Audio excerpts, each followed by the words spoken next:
Once upon a time there lived a ghost அப்படின்ற ஒரு tagline Kamal Haasan அப்புறமா ஒருத்தருக்கு ஒரு காலத்துல பயங்கரமா போயிட்டு இருந்துச்சு. ஸோ அது வந்து முடிந்த ஒரு கதை தான் அப்படின்னு இருக்கும்போது வந்து ரீசெண்டா டிவியில் அவரோட மூவி பார்த்தவொன்னே ஓ வாட் அ மேன் அப்படின்ற மாதிரி ஒரு ஃபீல் வந்துச்சு. ஸோ அதை தான் நம்ம போய் சாமால் அப்படின்னு சொல்லிட்டு அவரோட ஃபில்மோகிராஃபியில அவரு பிகினிங் ஸ்டேஜ்ல பண்ண ஒரு சம்பவங்கள் அதுவும் கண்டினியூஸா பண்ண சம்பவங்களை பத்தி தான் இந்த வீடியோவில் நம்ம பேச போறோம். அவன் ஆக்டர் விமல் அப்படின்னு சொன்னாலே கிடைக்குதுன்னு சொல்லி அந்த நேரம் தான் டக்குன்னு ஞாபகம் வரும்ல. ஸோ அது இல்லாம ஒரு நிறைய சம்பவங்கள் நிறைய சூப்பரான எவர்கிரீனான ஒரு படம் இப்போ வரைக்குமே நம்ம டிவியில போட்டா அப்படியே உட்காந்து பார்ப்போம். அந்த மாதிரிலாம் நிறைய படம் இருக்கு. So once a Vimalian always a Vimalian அப்படின்ற மாதிரிலாம் நிறைய டேக்லைன் இவருக்குன்னு வந்து கொட்டுச்சு. ஸோ அதுதான் இந்த வீடியோல பேச போறோம். வாங்க பார்க்கலாம். விமல் அண்ணா ஃபிலிமோகிராஃபி.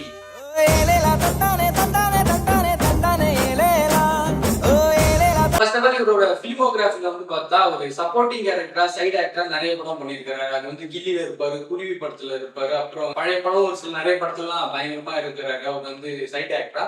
அவர் ஃபர்ஸ்ட் டெபியூட் ஆக்டர் அப்படின்னு சொல்லி பார்த்தா அது வந்து பசங்க அப்படின்னு சொல்ற ஒரு படத்துல அதுல வந்து ஆக்சுவலா அவருக்குன்னு ஒரு மெயின் கேரக்டராக இருக்கும். தனியா அவருக்குன்னு ஒரு லவ் ட்ராக், அது வந்து ஹியூமரா அது கூட மீன் தான்.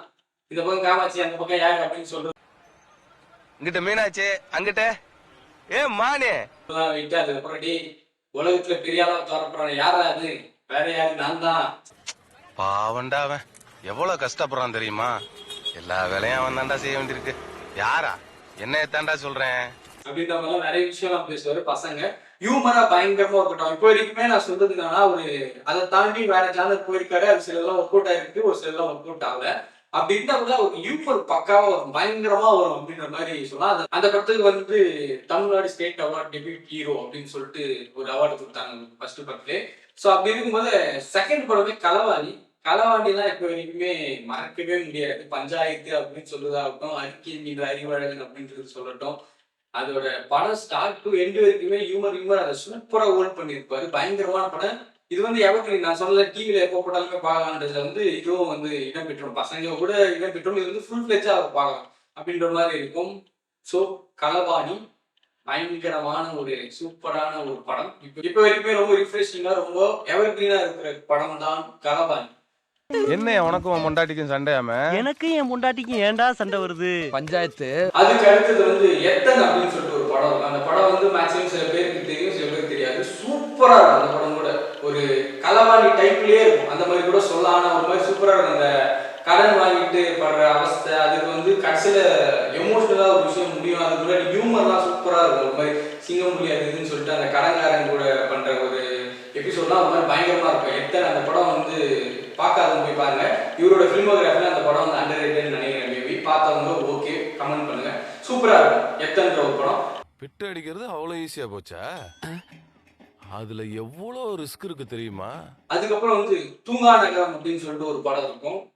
கண்டிப்பா படம் அந்த படம் அவரோட ஜோன்லயே இருக்காது. கண்டிப்பா சொல்லலாம் அந்த மாதிரி தான் இருக்கும் படம். ஒரு மாதிரி ரொம்ப சீரியஸா ராவான ஒரு படம் தான் தூங்கா நகரம். ஒரு 3 ஃப்ரெண்ட்ஸை வச்சு அந்த ஃபர்ஸ்ட் ஹாஃப்லாம் கொஞ்சம் ஹியூமர் இருந்தாலுமே செகண்ட் ஹாஃப்ல ரொம்ப சீரியஸா அந்த கிளைமேக்ஸ் ட்விஸ்ட் எல்லாம் அப்பெல்லாம் ரொம்ப புதுசா இருந்துச்சு அப்படின்னு கூட சொல்லலாம். சூப்பரான ஒரு படம் தான் தூங்கா நகரம். வீடு வசந்த மலை மாதிரியே இருக்கு. அதுக்கப்புறம் வந்து கலகலப்பு அப்படின்னு சொல்லிட்டு ஒரு படம். அந்த படத்தெல்லாம் மறக்க முடியுமா அப்படின்ற மாதிரி தான் இருக்கும். இப்போ வரைக்குமே போட்டா உட்காந்து பயங்கரமா சிரிச்சு ரசிச்சுட்டு இருக்கோம். அதுல எஸ்பெஷலா சொல்லணும் அந்த சிவா போர்ஷன்லாம் இருக்குல்ல, அந்த போர்ஷன்கள் இல்லாம சந்தானம் விமல் சேர்ந்த ஒரு காம்போல ஒரு போர்ஷன் வரும் செகண்ட் ஹாஃப்லாம். எனக்கு தெரிஞ்சு படத்துல அவுட் அண்ட் அவுட் எனக்கு ரொம்ப பிடிச்ச இடமே அந்த இடம் தான். ஒரு மாதிரி சூப்பரா இருக்கும் அவங்க காம்போ. பயங்கரமா ஸ்கோர் பண்ணிருப்பாரு விமலும் சரி சந்தானமும் சரி. எங்க மருதமுத்து ஆளு வந்து நம்மள ரவுண்ட் அப் பண்ணிட்டாங்கன்னு சொல்லிட்டு அவர் இன்னசென்ட்டா சொல்றதுல இருந்து ஏங்க மருதமுத்து ஆளுங்க நம்ம வீட்டை ரவுண்ட் அப் பண்ணிட்டாங்க.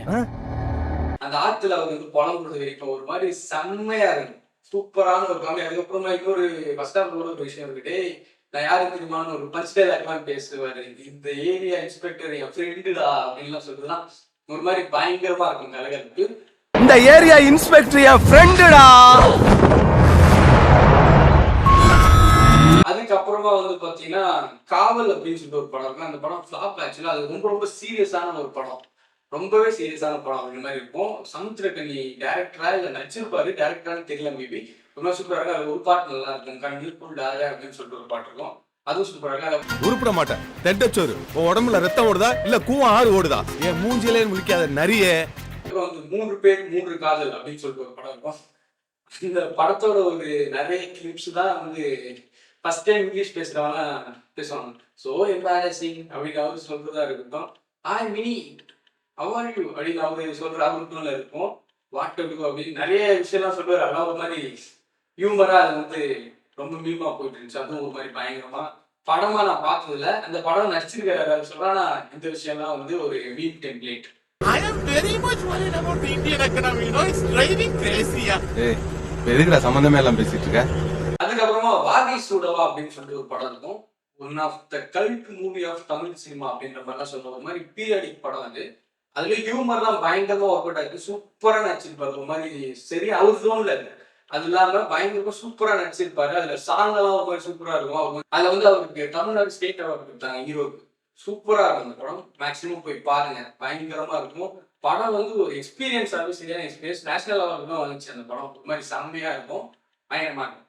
பசியும் சோறு மட்டும்தான் உலகம் நினைச்சு வாழ்ந்துட்டு இருந்தவங்க மனசுல படிப்பை விதைச்சதே நான் தானப்பா. இப்ப நானே அதை அழிச்சிட்டேனா. அதுக்கப்புறம் வந்து கேடி கில்லா கில்லாடி ரங்கா அப்படின்னு சொல்லிட்டு ஒரு படம்.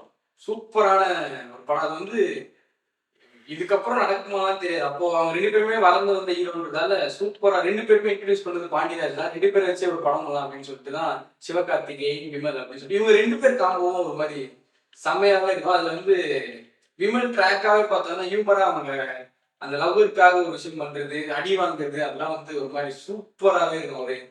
ஒரு எஸ்பெஷலா ஒரு சீன்ல பேசுவாங்க, நானும் சின்ன புள்ள தாங்க என்னை பார்த்துட்டே இருந்தா ஐயோங்க அப்படின்னு சொல்லிட்டு ரொம்ப இன்னசென்டா தான் நிறைய விஷயம் பேசுவாரு. மேக்ஸிமம் அந்த இன்னசென்ட் கேரக்டர் ஹியூமர் பண்ணும்போது ஒரு மாதிரி சூப்பரா இருக்கும்.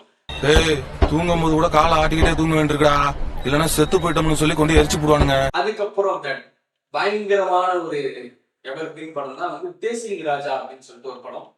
அந்த படத்தெல்லாம் மறக்க முடியுமா? தாமரை அப்படின்னு சொன்னாலே அந்த படம் ஞாபகம் வந்துடும். சூப்பரான ஒரு படம், பயங்கரமான ஒரு படம்.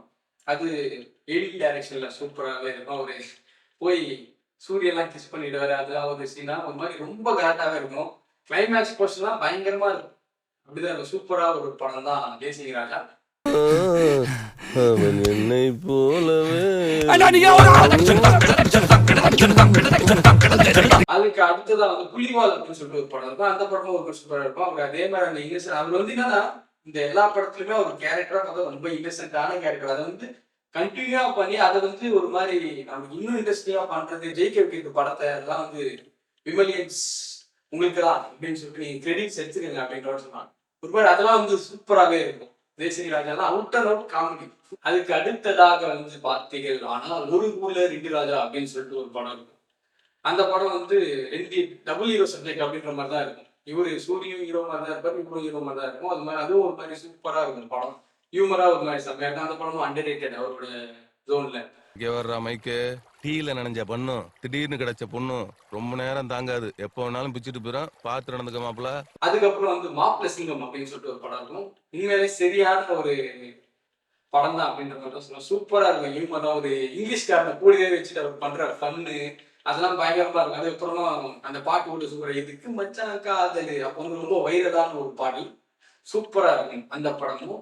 எதுக்கு மச்சான் காதலு வேணாம் வேணாம் மோதலு காவுவா. சோ இதுதான் விமல் அண்ணா அப்படின்னு சொல்லிட்டு அவரோட பிலிமோகிராஃபி. இப்போ வந்து நிறைய படம் வந்து பயங்கரமா ரிலீஸ் ஆகிட்டே இருந்துச்சு, அது பெருசா ஹிட் ஆகல. அப்புறம் தேசிங் ராஜா 2 மட்டும் நான் வெயிட் பண்ணிட்டு இருக்கேன். பார்ப்போம் பார்ட் 2 வந்து எடுக்கிறேன்னு சொல்லிட்டு கொலாப்ஸ் பண்ண போறாங்க, இல்ல கம்பேக் விமல் அண்ணாவா அப்படின்னு சொல்லிட்டு பார்ப்போம். இதுதான் இவரோட பிலிமோகிராஃபி. ஓகே, ஸோ இதெல்லாம் வந்து நான் எதுக்கு சொல்றேன்னா, இப்போ இந்த படம் எதுவுமே நம்மளால டிவியில போட்டாலோ சரி திடீர்னு ஒரு கிளிப்ஸ் பார்த்தாலே நம்மளால வந்து தவிர்க்கவே முடியாது அப்படின்ற மாதிரி கூட சொல்லலாம். இப்போ இது மாதிரி ரொம்ப சூப்பரான ஒரு படத்தை வந்து விமலியன்ஸ் உங்களுக்காக கொடுத்துருக்காரு விமல் அண்ணா அப்படின்னு சொல்லிட்டு. ஸோ இந்த வீடியோ உங்களுக்கு பிடிச்சிருந்தா லைக் பண்ணுங்க, கமெண்ட் பண்ணுங்க, ஷேர் பண்ணுங்க, முடிஞ்ச பிலிபி சேனலுக்கு சப்ஸ்கிரைப் பண்ணுங்க.